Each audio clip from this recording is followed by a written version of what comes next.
Alors, bienvenue dans cette formation. Dans cette formation, je vais vous montrer des stratégies pour avoir plus de vues sur YouTube. Donc c'est parti, on y va tout de suite, il y en aura 30 stratégies, et vous allez voir qu'il y a des petits trucs intéressants là-dedans. C'est parti, on y va. Alors, la première stratégie, c'est de toujours faire la même chose. Parce que, en fait, la seule façon de fédérer une audience régulière, que ce soit sur YouTube, à la télévision, c'est en fait de proposer une émission, donc une série ou des vidéos, qui ont toujours en fait la même formule, le même concept. Et c'est ça qui fait que plus tard, il y a une audience qui va se fédérer, qui va se former, et qui va vous donner des vues, donc de l'audience, et des likes sur eh bien, vos nouvelles vidéos ou les nouvelles émissions que vous sortez. Parce que ils vont être votre audience va être un peu accro à cette dose, à cette formule, à cette recette que vous allez lui proposer. Donc ici, je vous ai mis l'exemple de AviExpress qui est une chaîne que j'aime beaucoup, et en fait, c'est une personne qui teste simplement les produits en provenance de Chine. Donc elle achète des produits ou elle se fait prêter des produits en provenance de Chine, et elle nous fait donc des tests, elle nous montre ses produits, et potentiellement, derrière, on les achète ou on les achète pas. Donc voilà, c'est un très bon concept à la fois pour la personne, parce que ça permet de vendre des produits en affiliation, et c'est un très bon concept pour l'audience, parce que ça permet de découvrir des choses. Deuxième stratégie, la deuxième stratégie, c'est d'éduquer votre audience au problème ou à la valeur que vous aidez à obtenir à travers vos vidéos. Alors, pour faire ça, c'est très simple, il suffit de répéter la raison d'être de votre chaîne.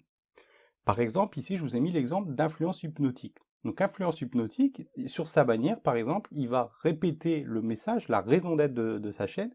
Il va dire que c'est pour implanter l'influence sociale dans votre quotidien. Donc ça, c'est le message central. Vous pouvez faire ça aussi au sein de vos vidéos. Par exemple, AviExpress qu'on a vu il y a quelques instants, eh bien dans toutes ces vidéos, il vous dit bonjour, bienvenue sur AviExpress, votre testeur de produits d'origine chinoise. Voilà. Dans toutes ces vidéos, il répète ça. Et ça permet comme ça d'éduquer l'audience. Alors vous vous dites sûrement, c'est un peu bébête de toujours répéter. Ça peut agacer aussi l'audience. Oui, ça peut l'agacer bien sûr, mais il vaut mieux bien éduquer son audience que son audience ne comprenne pas de quoi parle votre chaîne. Vous pouvez faire ça dans l'intro de vos vidéos, c'est-à-dire que dans vos vidéos, vous pouvez faire apparaître un bandeau par exemple. Un bandeau, vous savez, c'est lower tier là par exemple qui apparaît sur le coin de l'écran.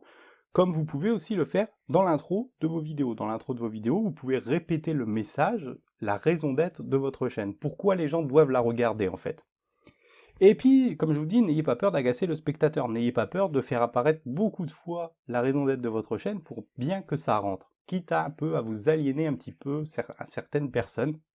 C'est pas important, l'important c'est que ça rentre bien dans le crâne des gens qui regardent votre vidéo, pourquoi votre chaîne existe et pourquoi ils devraient la regarder. Donc stratégie numéro 3, ça va être de créer la vidéo imbattable sur un sujet. Alors sur internet, il y a beaucoup de vidéos, mais pour se classer dans les top vidéos, il faut faire la vidéo la plus complète, la plus intéressante sur un sujet. Vous êtes sûrement d'accord avec moi. Donc pour se classer premier ou dans le top 3 de pas mal de sujets, c'est assez simple. Vous créez à la fois la vidéo la plus agréable à regarder, et aussi la vidéo qui va être la vidéo de ce que j'appelle la vidéo de référence du web sur un problème, ou sur une problématique, ou sur un thème. Donc, regardez, la stratégie elle est très simple, pour avoir plus de vues en faisant du meilleur contenu que les autres, c'est de regarder ce que font déjà les autres, et puis vous faites 10 fois mieux. Vous regardez éventuellement les 10 meilleures vidéos, vous prenez leurs meilleures idées, et vous faites une vidéo encore mieux que celle qu'ils ont déjà faite. Comme ça, votre vidéo a le potentiel d'être beaucoup mieux classée puisqu'elle est bien meilleure que les autres. La stratégie numéro 4, c'est de ne pas faire des vidéos pour faire des vues sur YouTube. Alors là, c'est un petit peu contradictoire, vous allez me dire. Vous voulez avoir plus de vues, mais il faut faire des vidéos pour pas forcément avoir beaucoup de vues. Qu'est-ce qu'il est en train de me dire? Eh bien, l'idée c'est qu'il ne faut pas faire de vidéos en vous basant sur les volumes de recherche YouTube, car beaucoup de personnes l'ont déjà fait avant vous. C'est la stratégie de beaucoup de monde. On s'inspire par exemple des mots-clés du planificateur de mots-clés Google. Donc sur AdWords, vous avez ça, le planificateur de mots-clés. C'est un outil qui permet en fait de voir les volumes de recherche potentiels sur un mot-clé. Et beaucoup de monde fait ça. Mais le problème, c'est que si vous faites ça, les autres sont aussi en train de le faire. Parce qu'ils ont déjà la stratégie est déjà connue. Et ce qui va se passer, c'est qu'il va y avoir 50 vidéos, alors j'exagère peut-être un peu, bon, il va y en avoir 20, 30 sur un même sujet. Par exemple, comment avoir plus de vues sur YouTube. Le problème, c'est que la plupart des vidéos qui sont déjà bien classées, elles ont fait ça bien avant vous. Donc si je regarde moi-même mes vidéos, la plupart de mes vidéos top 1, c'est des vidéos où il n'y avait pas encore de solution sur le web. Et forcément, elles sont devenues numéro 1. Ou alors, il n'y en avait pas beaucoup, il y en avait peut-être moins de 10. Et si vous voulez cibler un mot-clé à fort trafic, eh bien, vous devez faire la vidéo la plus complète, la plus unique du web sur un sujet. Et elle mettra du temps à s'imposer. Comme vous allez le voir sur les prochains extraits que je vais vous montrer, une vidéo peut mettre du temps à s'installer sur un sujet qui est déjà populaire, mais une fois que c'est parti, c'est vraiment parti. Donc moi, ce que je fais, c'est que je regarde plus les données avant de créer une vidéo ou un article. Je choisis mon sujet, je fais la meilleure vidéo possible, et seulement après, je m'intéresse un petit peu au référencement YouTube, je m'intéresse un petit peu comment je fais pour positionner cette vidéo numéro 1. Sinon, je suis influencé par les volumes de recherche, et ça, c'est pas bien. Et même, je vais vous dire, si vous ne regardez pas les volumes de recherche, ça marche mieux pour votre chaîne YouTube et vous faites forcément plus de vues. Vous avez forcément plus de vues sur YouTube. Donc stratégie numéro 5, alors là c'est un peu l'inverse en fait. C'est que en fait on va s'engouffrer dans un sujet où il n'y a personne ou presque, et ça peut arriver, ou ça peut arriver que vous en trouviez un. Par exemple moi ici j'ai trouvé le sujet de la fin de Windows 7. J'ai vu que c'était bientôt la fin de Windows 7 et qu'il n'y avait personne sur ce sujet.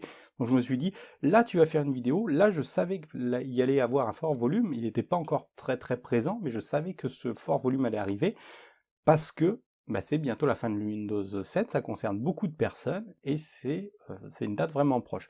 Donc il est possible de prédire le succès d'une vidéo grâce à 3 éléments. La répétition d'un problème, il y a plein de monde qui a ce problème de Windows 7 qui va s'arrêter, c'est 30% des utilisateurs Windows, donc vous êtes sûr de faire mouche déjà de ce côté-là. Un nombre important de personnes qui ont besoin d'une solution, donc 30% des utilisateurs de PC sous Windows, vous imaginez le nombre de personnes que ça fait derrière. Et puis, le peu de vidéos existantes sur le sujet en question. C'est ce que je vous disais tout à l'heure, si vous faites un mot-clé qui a 30 vidéos par exemple sur avoir confiance en soi, ça a peu d'intérêt.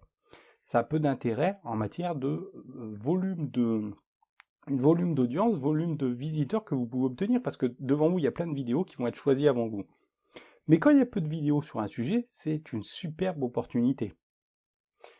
Donc c'est grâce à ces 3 critères que j'ai eu l'idée de créer cette vidéo sur 2 solutions à la fin de Windows 7, et elle a connu une ascension fulgurante jusqu'à devenir numéro 1 de YouTube. Alors c'est au moment où je fais la vidéo, peut-être que ça va changer, hein, YouTube ça bouge, tout comme au moment où je fais la vidéo elle est numéro 1.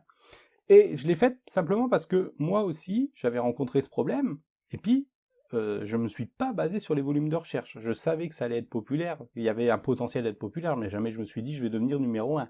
Je me suis dit bon je vais faire ça, puis on verra bien. Et donc avec ça j'ai gagné beaucoup de vues et je gagne beaucoup d'abonnés en ce moment parce que c'est la période, on est bientôt donc à la fin de Windows 7 et puis la fin du support, attention, hein, Windows 7 continue à exister, mais la fin du support, c'est-à-dire que Windows fait plus ses mises à jour. Donc je me suis dit allez, on va parier là-dessus, on va faire une vidéo, et encore je l'ai fait très longtemps après, hein. Je l'ai fait peut-être 3-4 mois après y avoir pensé. 3-4 mois après y avoir pensé, parce que j'avais pas le temps, j'ai repoussé, et puis voilà, finalement, comme je suis tout seul sur ce sujet, que j'étais quasiment tout seul sur ce sujet, maintenant il y a des vidéos qui commencent à apparaître, et bien, voilà, ça se passe bien, la vidéo est première, elle amène régulièrement des vues, une centaine de vues par jour à peu près, et puis des abonnés.